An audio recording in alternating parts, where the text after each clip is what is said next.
Hey guys, welcome back to the channel. In this video, we're going to talk about cup and handle patterns. We had someone on my video yesterday that asked if I could make a video explaining what cup and handle patterns are.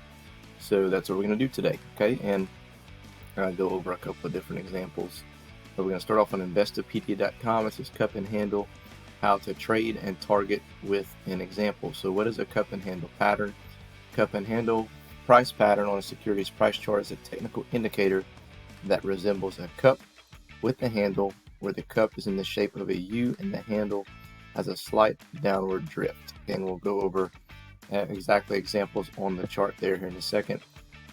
The cup and handle is considered a bullish signal with the right hand side of the pattern typically experiencing lower trading volume.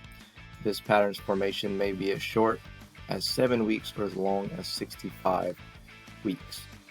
Alright, so does a cup and handle, what does a cup and handle pattern tell you? It says American technician William J. O'Neill defined the cup and handle pattern in 1998 classic How to Make Money in Stocks, adding technical requirements through a series of articles published in Investor's Business Daily, which he founded in 1984. O'Neill included the time frame measurements for each component, as well as a detailed description of the rounded lows that give the pattern its unique teacup appearance. As a stock forming this pattern tests old highs, it's likely to encourage selling pressure from investors who previously bought at those levels. Selling pressure is likely to make a price consolidation with tendency toward a downtrend. A trend for a period of time for 4 days to 4 weeks before advancing higher. A cup and handle is considered a bullish continuation pattern and is used to identify buying opportunities. And so then it says how to trade the cup and handle. And it actually gives you a little example right here. There are several ways to approach trading a cup and handle, but the most basic is to look for the entrance position.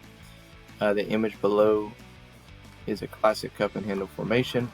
Place a stop buy order slightly above the upper trend line of the handle. Order execution should only occur if the price breaks the pattern's resistance. Traders may experience excess slippage and enter a false breakout using an aggressive entry. Alternatively, wait for the price to close above the upper trend line of the handle.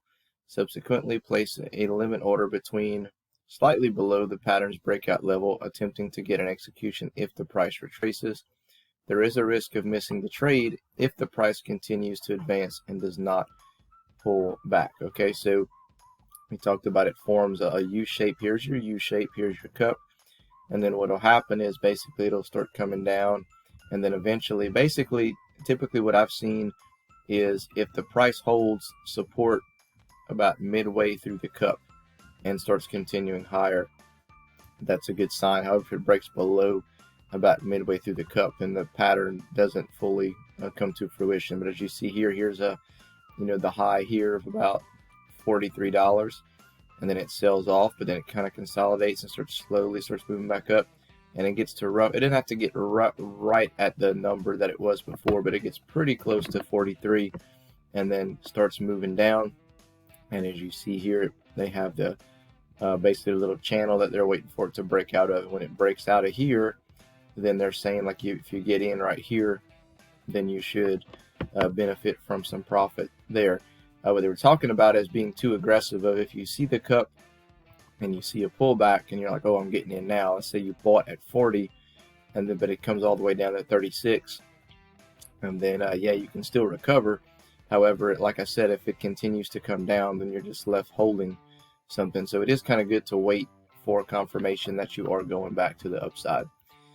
Profit target is determined by measuring the distance between the bottom of the cup and the pattern's breakout level and extending that distance upward from the breakout. For example, if the distance between the bottom of the cup and handle level is 20 points, profit target is placed 20 points above the pattern's handle, if that makes sense. Okay, so stop loss orders may be placed either below the handle or below the cup, depending on the trader's risk tolerance and market volatility. So you want to basically know what you're willing to risk before going into something like this.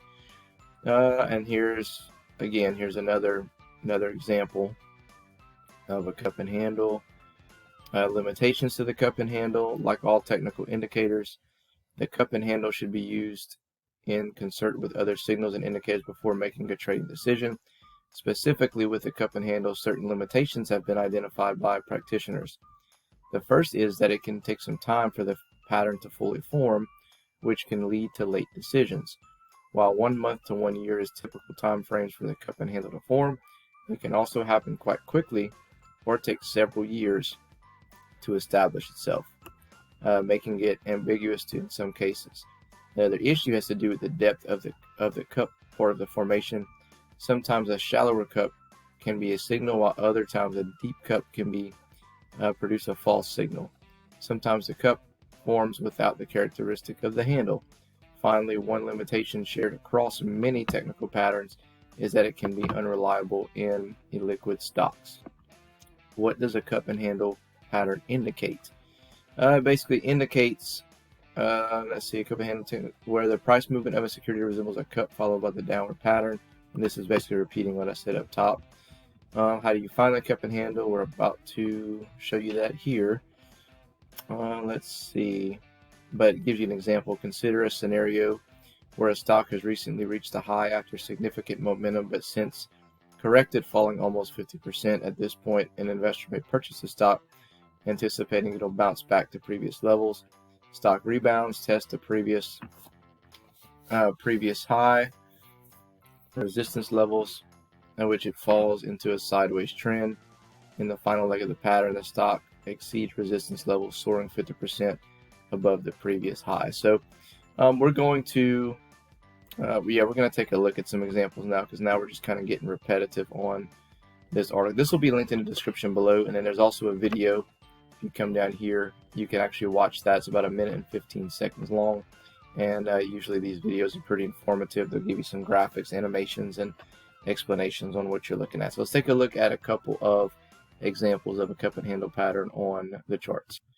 Alright guys, so we're going to take a look at Zion Oil and Gas. Now I'm not saying technically that this is going to be a cup and handle pattern, but it's kind of one of the only stocks that I've looked at so far that kind of somewhat has one on the 180-day 4 hour. So if you look here, the resistance is about 12.5, and that was coming from 4.5 cents, so a pretty significant percentage increase, and then it hits about 14, and now you see the pullback coming. Okay, so here would be your cup.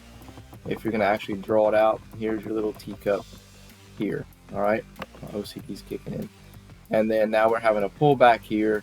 So basically, technically speaking, it can probably get down to about 8.5 to 9 cents, and if it held there and bounced up, then it could fulfill the cup and handle pattern. Okay, now what you want to look for is basically, if you're going to trade off of this, or if you would trade off of this, if, like I said, if you had your little channel here and you'd want to find the breakout point, which would be about right here. So basically, let me see if I can get this off of the screen so we could actually take a better look at that. So basically this would be around your breakout point. So let's say it went down to about 8.5 and it busted through about 10.5 to 11.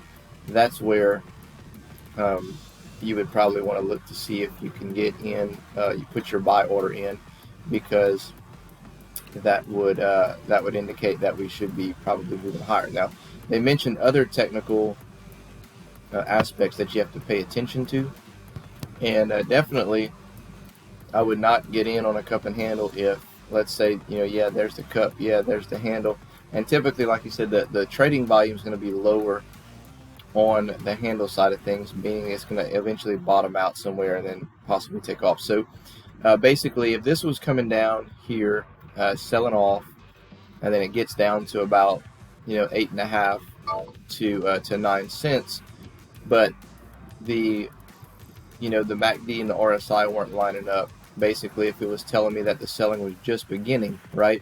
If they had another sell signal and we were still overextended on the RSI here, or if these things weren't crossing over, then I'd probably be a little bit timid to go and take advantage of that. However, if we got down to this level here, All right, for example, let's say it gets down to about 9.5 cents, and then, you know, we're already in the red on the MACD. We're getting close to undervalued. I would feel more inclined to kind of take advantage of possibly getting an entry in, because it may recover and come back and retest at 12.5 cents, if that makes sense. So everything's got to kind of line up, as opposed to just looking off of that chart pattern, because you know, some other factors come into play as well.